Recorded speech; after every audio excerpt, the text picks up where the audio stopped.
what is something that we don't know about Celeste? Because we know that you're a very accomplished woman. You've done various things, and you have these degrees and things like that. But what is something that we don't know about you outside of you being a accomplished woman? Wow, that's a great question. I would probably say that the one thing that people generally do not know about me is that, and this will be goofy, but I like to share it, is that I'm a huge wrestling fan. I actually Really? grew up, yes, I actually grew up watching wrestling with my father. Okay. He has since passed away, but I have continued the tradition. Mm-hmm. And so from my boyfriend, then husband now, and even down through our children, we are all wrestling fans. As a matter of fact, Really? in our downtime, we watch wrestling. So, Okay. but it's so interesting because you learn so much in different industries. And I Mm-hmm. love kind of like the behind the scenes shows. And this was one thing I was actually watching last night. It was Kurt Angle and Stone Cold Steve Austin, and they were doing an interview. Mm-hmm. And in the interview, Kurt Angle was saying that there's a difference between being an amateur wrestler and a pro wrestler. Mm. Because the amateur wrestler, they teach you to focus on the hips of the person that you're wrestling, your opponent. They teach you not to look in the eyes of the person and to block out everything else that's around you. Okay. However, as a pro wrestler, they teach you to be aware of everything that's happening around you because you have to put on a show. Mm-hmm. That really resonated with me because we have to understand what we're doing and who we're. Mm-hmm. And sometimes we're focused in a very micro manner when we should be focused at a larger, the impact of the decisions that we make.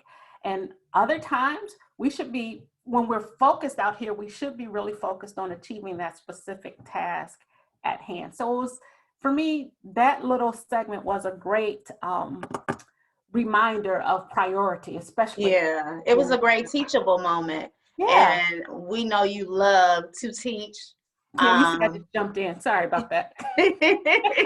and to empower us with Life Empowered.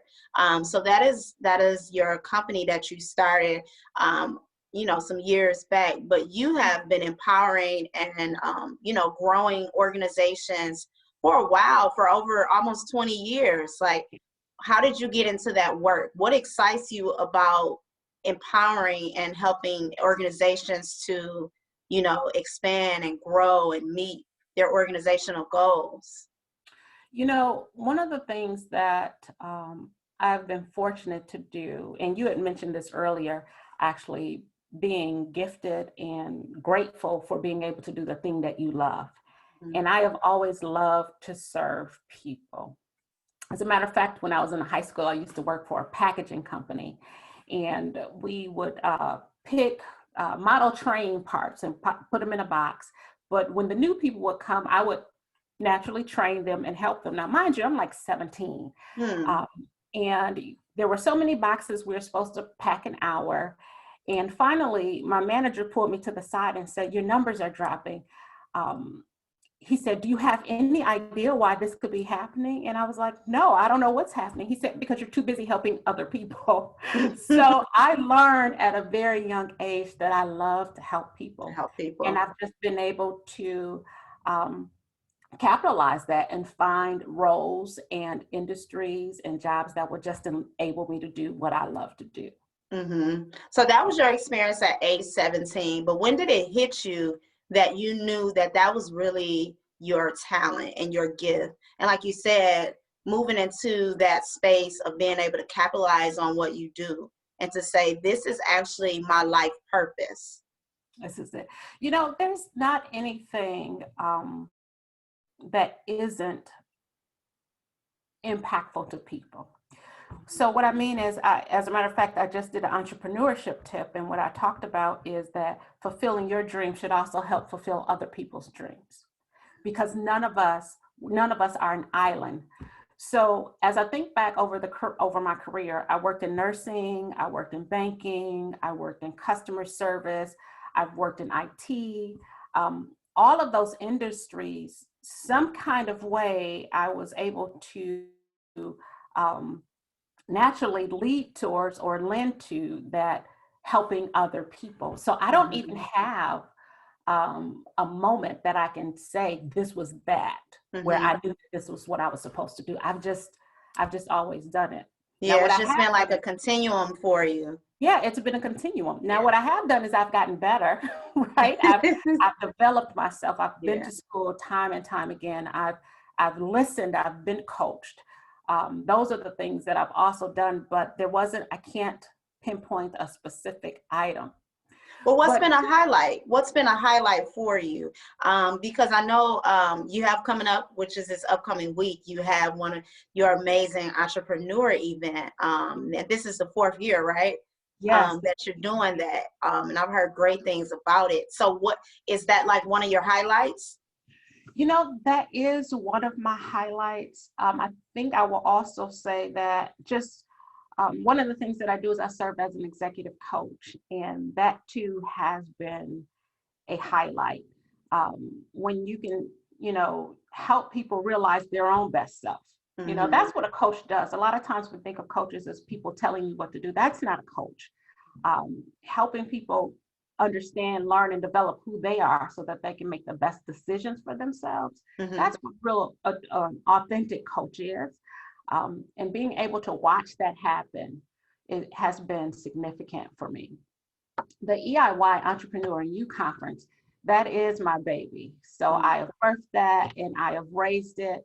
I think for me, that is most significant now because all of the proceeds go back to Concordia University. So we are building a scholarship fund and endowment fund for people of color who want to be in IT or who wants to be in the trades industry. So I think that I thought that was amazing. I seen your article, your story about that with you and your husband building that endowment, highlighting your fathers. Yeah, so Concordia, first of all, I don't know if you've ever been to the campus, but it's beautiful. It's a beautiful campus, but it actually has a lot to offer. And when we talk about diversity and inclusion and equity, sometimes we omit to look at things that are right in our proximity, things that we can do. And I just thought that this particular school, and we also are graduates from there, this was an opportunity to bring more diversity into the campus. Yeah, I love Concordia. I attended Concordia for classes before for my master. So it's a great institution. Yeah. And so we want to bring people there, but not only that, my dad and my husband's dad, they were blue collar workers. So we wanted to celebrate them too. And they both passed away from cancer, but they left a legacy in us. And so we wanted to pass that along. And that's how, that endowment started. So. Okay. So you come from a hardworking family like that. That's your foundation, you and your husband. And just speaking of your husband, you guys been knowing each other for a while. Yes. I actually met my husband when I was 4 years old. Yeah. And we went to Garden Homes Elementary School. It's not called that anymore. I don't even know what the name is now. But we met, I was 4 in kindergarten, he was 5. And we lived, in close proximity. We were at the neighborhood school. I moved away, but we reconnected at 15. We got married at 18, and we've been together ever since. So. Wow. Yeah. That's such a long time, long ride. But what I like is how you guys have managed to merge your gifts and talents together and to make an impact. Yeah. What is that like, working with your husband, building with your husband, to impact your community? Yeah, we are individually, we are completely different. So we really are a yin and a yang. But we come together. I'm the extrovert, he's the introvert. I am the people, social, out and about, giving. He's like, well, let's watch it so that we can give correctly. So we really complement each other. And that has been amazing. I think the other really good thing about us is that who we were at 15, who we were at 18, who we were at 40. Yeah. We're not the same people, and we have learned how to ebb and flow with each other. Mm-hmm. So I think that has been the most impactful thing that has made so that we can continue to work together in everything. So how do you balance your family life with empowering other individuals? Like, what does that look like for you? Because I know you're most proud, and I often see, you share and discuss, how important family is to you. I thought it was so beautiful how you celebrate your children going off to school, and milestones for anniversary. How are you balance that? The best way that we can. Honestly, I don't, so I often say this, I don't believe that there is true balance, right? When I think of something that's completely balanced, if you think of a pendulum, if it's completely balanced, it's not moving. Mm-hmm. When you think of that pendulum that's moving, there's sometimes it's a little bit further to the left, sometimes it's a little bit further to the right, but it's moving. And so when I think about how to manage that, someone shared with me the term dynamic balance. So it's moving. And so there's some days where it's a little bit further to the left, and some days it's a little bit further to the right, but we are just, taking it in stride, going left and right and doing it together. And so that is kind of the way that we do it. When we were in school, there was 2 years where he held the house down because I was in school full time and worked full time. When he was in school, I held the house down for 2 years because he was working full time and in school in time, school full time. And so that will be a pendulum swing, but that was how we were complementing and balancing. Yeah, I love how you explained that and broke that down, because that is a typical question that women, we often wonder when we see women like you who are amazing women doing amazing work. That's often a question. Well, how does she balance this, and how does she do that and do that and still manage to, show yourself love and do the things that you want to do for yourself, but then also be able to, take care of your family as well. Mm-hmm. Absolutely. I think from the family perspective, there were a lot of nights where we did slow cooking. You put it on in the daytime, you know what I mean? You make it work. But it's a conscious decision, but it can be done. And I think the understanding that right now isn't always, right? That also gives you a little bit of reprieve, balancing everything that, especially as women, that we feel like we have to balance. So I know you have, great relationships in your life. Who are some of the women who have empowered you in your life? Wow, there are so many. When you had talked about working, coming from a family of hard workers, our fathers in the endowment fund, but my first thought went to my grandmother. My first thought went to my mother. I remember when my kids would be sick and I would call like my grandmother, and she said, "Oh no, you don't miss work. I'm on my way," because that was the ethic that they had. Yeah. My mother worked third shift. She would leave work third shift and she would come to the house and pick up my kids, my son or my daughter, whichever one, and keep them with her or take them to daycare to help support, this dream that I had of working this job and going to school.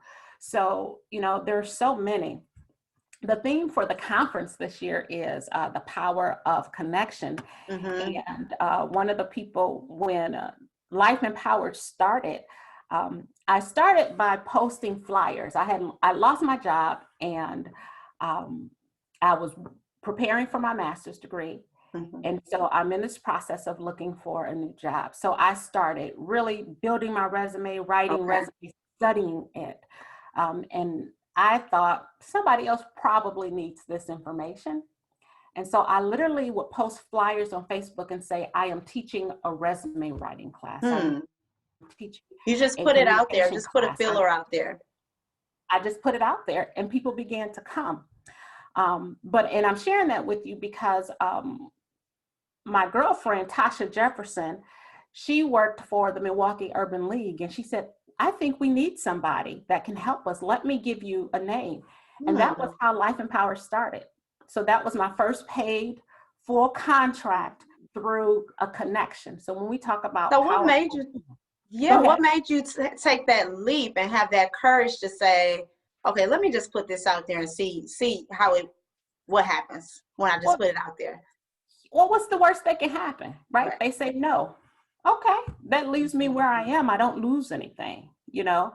And then also my natural inclination to serve, my natural inclination to help people. That's how it always kind of kicks out. And literally I spent hours, learning how to write a resume, studying all of the tips, the tricks, and all of that stuff. And it just grew from there. Yeah, and so you knew you were ready. Before you get to the other two women, I love the fact when you pose those questions. Every now and then I see you have these questions that you are posing, just to get a feel of, what are we thinking? How are we feeling about this? Or how do you feel about that? What do you think about that? How do you look at this as being a human? Like, your questions it's really like triggering. What makes you want to do that? Like, how does that help you empower? And how does that help you in your business? It helps. I feel like one of the qualities of any strong leader has to be the ability to listen. And so I ask those kind of questions because I want to see where people are at. And I love the variety of thinking. I don't have all the answers. My perspective is the only perspective. For my background is the only one I'm going to bring to the table. So I want to get others. I want to hear, how you feel. I want to know why you think, what you think. That doesn't mean I will agree or not agree, but it just helps me have a better understanding. Gotcha.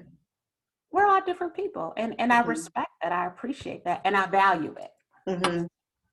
Yeah. That's how I come up with the questions. So who were your other two women? So I talked about Tasha. My mother, definitely. My grandmother, definitely. There's just so many. I'll get in trouble if I start calling people. Right. But I'll just tell you, I shared a little bit about the things that my mother's done. But as I said earlier, my dad passed away, but she would not let him stay in a nursing home or in a hospital. So she literally worked a full-time job still and took care of him until he passed. And if I had never seen strength before, that was it. You know what I mean? Yeah. That was strength. My grandmother, who now is in her 80s, and she's just had, health problems, but she doesn't stop moving. And she said, it hurts when I move and it hurts when I don't move. So I might as well just keep moving. Might as well just keep moving. Yeah, you might as well just. Yeah. And that practicality, I'm able to adopt that today in my lifestyle. And that is, I'm sure, the reason why I'm able to do a lot of what I've been able to do. Right. Is there anything that still resonates with you that grandma she said before, but she's still speaking that to you today that helps you to kind of just keep going? Absolutely. And she's another person, simply because of her age, that I love to get perspective from. This year, with everything that happened around civil unrest, social justice, well, she's in her 80s, so she was around, Right. So she lived this. She know about this life. Right. So I started asking her questions, just learning her perspective on things. And it's just intriguing to understand the history or the lack of history, because that generation wasn't allowed to ask questions, and so those are the types of things that, again, helps me put in perspective where I am today. It may not be where I want to be, where we want to be, but gosh, we're so much further along. And it also helps me to say that, these are the shoulders that we stood on. So I need to make sure I get my shoulders together so the next generation can stand on me. Yeah. Yeah. What does a good leader look like to you? Because you have been around, many leaders. You've worked in organizations, So what are some traits that you share, you know, with the individuals that you consult with, and just say, hey, like, you know, this is what a good leader does, and this. Thank you for asking that question. You know, when we think about leading, traditionally we think about it from an external perspective, right? Which is how you are the leader and how am I perceiving you? I think a great leader, before they can even really deal with that external person, the person on their team, they have to deal with themselves. Mm-hmm. And so that's where that authenticity comes from. That is where their own self-work mm-hmm. comes from. Their own acknowledgement of what I know and what I don't know. I think that is the most important thing, because once you get you together, that awareness, then you can mm-hmm. grow and you can build. And so that is, you know, leadership 101. You need to understand who you are. Understanding yourself. Mm-hmm, your strengths and your weaknesses and all of those things. Then the other thing is that you got to learn the people that you're serving. Mm-hmm. And you have to understand that serving is not self-serving. You know what I mean? Say that again. Serving is not self-serving. It's not about you. Yeah. As a leader, when I show up, when I am responsible for organization, when you are responsible for organization and a team, it's not about you. Mm-hmm. It's about them. Mm-hmm. It's not about, you know, your name and lights. It's about how you've made that organization better, how you've made those people better that you're serving. Yeah. If we could get those two things together, I think we'd be all right. Then we good. Yeah. Yeah. And I think those are some good things that we can share with the younger generation too, as well, you know, to help them as far as leadership, because leadership looks different for them nowadays versus, you know, a few generations back where there wasn't technology. Mm-hmm, mm-hmm. Yeah, absolutely. And, you know, around that point, one of the things that I was thinking about is that as individuals, and I guess this goes back to the self-awareness, but as individuals, do we want to look like it or do we want to be it? You know, say that again. That's two different things. Do we want to look like we're balling out, quote unquote? Do we want to look like we're a leader? Do we want to look like we're successful? Yeah. Or do we want to be that? Do we want to be that? That's one of the greatest challenges I think that we have today, mm-hmm. you know, especially when I think about who we are generationally, you know, we can easily look like it, but then we got to make sure when someone actually meets us that we are who we say we are. Exactly. And you know what? I'll say that's one thing that I do appreciate and admire about you. You know, that you are who you say you are. Thank you. Thank you. And you know, it's so funny. There's I love John Maxwell. I don't know if you're familiar with him, but he's an author, and he talks about the 5 levels of leadership. And one of the things he talks about in one of the levels of leadership is position, meaning that people follow you because they were told to, because of your title, not because you've earned anything. Mm-hmm. And sometimes we especially in the times of entrepreneurship, and I'm just sharing that. And by the way, my belief is that entrepreneurship is a mindset and a behavior, not just a job title. Mm-hmm. But some of us like to put CEO behind our name. We like to have president behind our name on, you know, Facebook, on LinkedIn, all of these social sites, which is fine. But there's a behavior that has to go along with it if you are, in fact, going to walk in that place and in that stead. And so we have to understand leadership is influence, and you need to understand who do you want following you and who is following you. And so, yeah, we have to just make sure that we're mindful of those external things, the things that make us look versus who we are. I feel you. Yeah, get us together. Well, you know, and I'm so honored that you would even say that, you know, I am who I say I am, because I try not to announce, right? I am the president and CEO. That's fluff. But if I don't help you, right? Mm-hmm. If I don't help make the organization better, if I don't help us become a better thought leaders, then it doesn't even matter that I'm CEO of anything. Mm-hmm. So So how do you relax? How do you chill out, from the day-to-day schedule? Is there anything special that you do with your girlfriends? Is it a special date night that just keeps you, calm? Like, what do you do in your life socially that helps to balance you out? I love to laugh. Mhm. So I will find a comedy or two or three, and I will veg out. I love food, so I can get me some Mexican food, some guacamole, and some chips, Mhm. and sit in front of anybody that's funny and just have a wonderful evening. Mhm. Who's your favorite comedian? Oh gosh. Right now I am loving Dion Cole. I Oh love my Dave. God, I love Yeah. him. I Like, I love Dave. love him. I can watch his latest special like Over and over again. anytime. Yeah, Yep. I love him.